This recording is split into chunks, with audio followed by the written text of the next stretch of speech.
selamat datang di Fire of Faith Indonesia. Topik kita pada hari ini membahas apakah kita bisa malu dengan iman Kristen kita.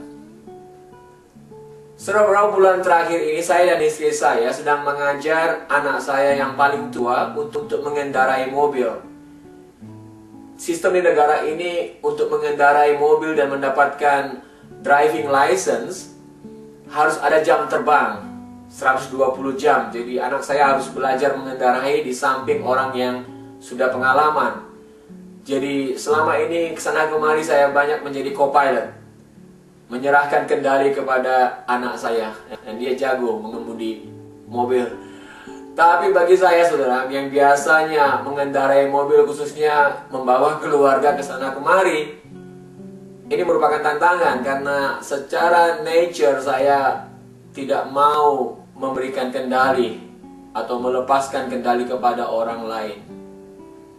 Dan saya percaya saudara, banyak orang stres karena masalah memberikan kendali atau masalah-masalah yang di luar kendali kita yang terjadi di sekitar kita, baik di rumah tangga kita, di pekerjaan kita, hal-hal yang tidak bisa kita kendalikan.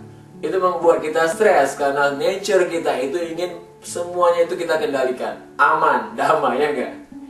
Nah, saudara, dalam kitab Daniel yang saya mau bacakan kepada saudara, pasal 3, ada cerita mengenai Sadrak, Mesak, dan Abednego.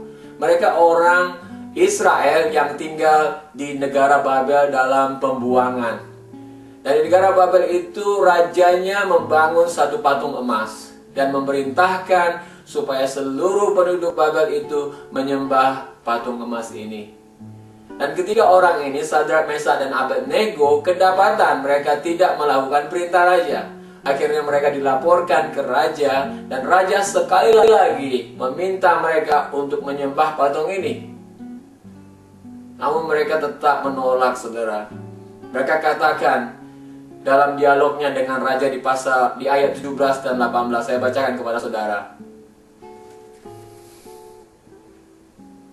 Jika Allah kami yang kami puja sanggup melepaskan kami, maka ia akan melepaskan kami dari perapian yang menyala-nyala itu dan dari dalam tanganmu, ya Raja. Tetapi seandainya tidak, hendaklah Tuanku mengetahui, ya Raja, bahwa kami tidak akan memuja dewa Tuanku dan tidak akan menyembah patung emas yang Tuanku didirikan itu. Ayat ini, saudara, sungguh luar biasa. Pernyataan, walaupun Tuhan tidak melepaskan kami tetap tidak mau menyembah patung itu.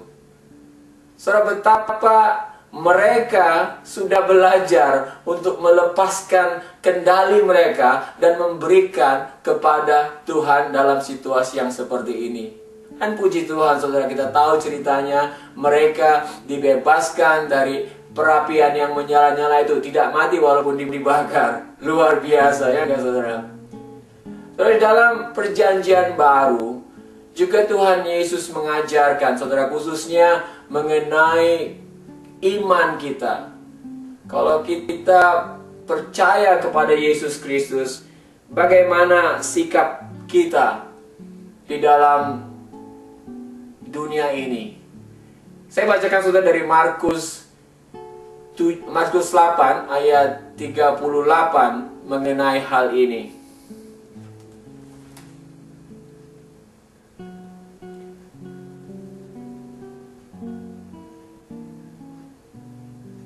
Sebab barang siapa malu karena aku dan karena perkataanku di tengah-tengah angkatan yang tidak setia dan berdosa ini, Anak Manusia pun akan malu karena orang itu apabila ia datang kelak dalam kemuliaan Bapanya, diiringi malaikat-malaikat kudus.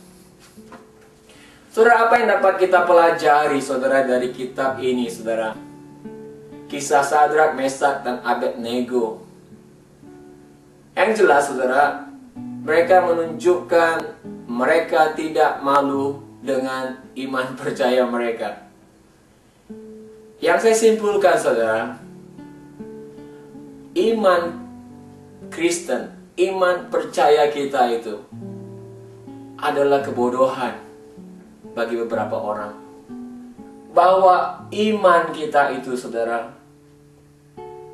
dapat menyakiti orang lain, membuat orang lain tidak senang. Itu kenyataannya.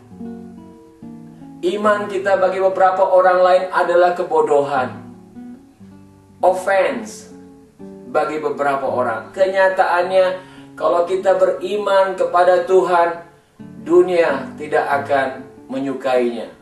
Firman Tuhan sudah mengatakan demikian. Ada saat-saat, bahkan mungkin banyak saat-saat kita akan mengalami cemooh. Saudara, cerita saudara di gereja Moravian di Jerman pada tahun 1700, di mana gereja ini terkenal dengan misi, mengirim misi banyak sekali ke seluruh dunia.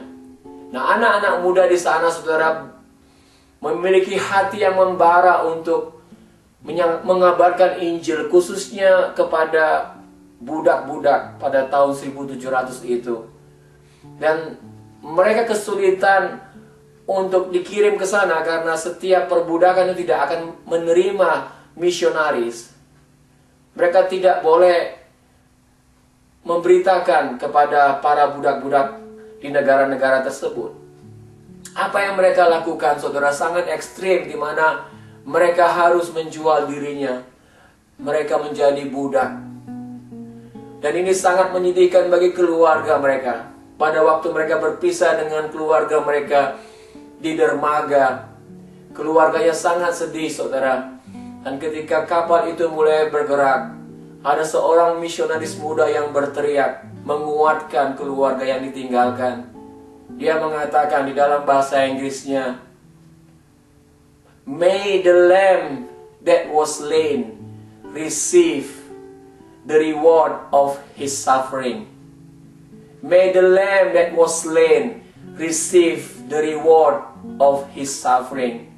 Arti bebasnya, saudara, biarlah anak domba yang disembelih itu menerima upah dari penderitaannya.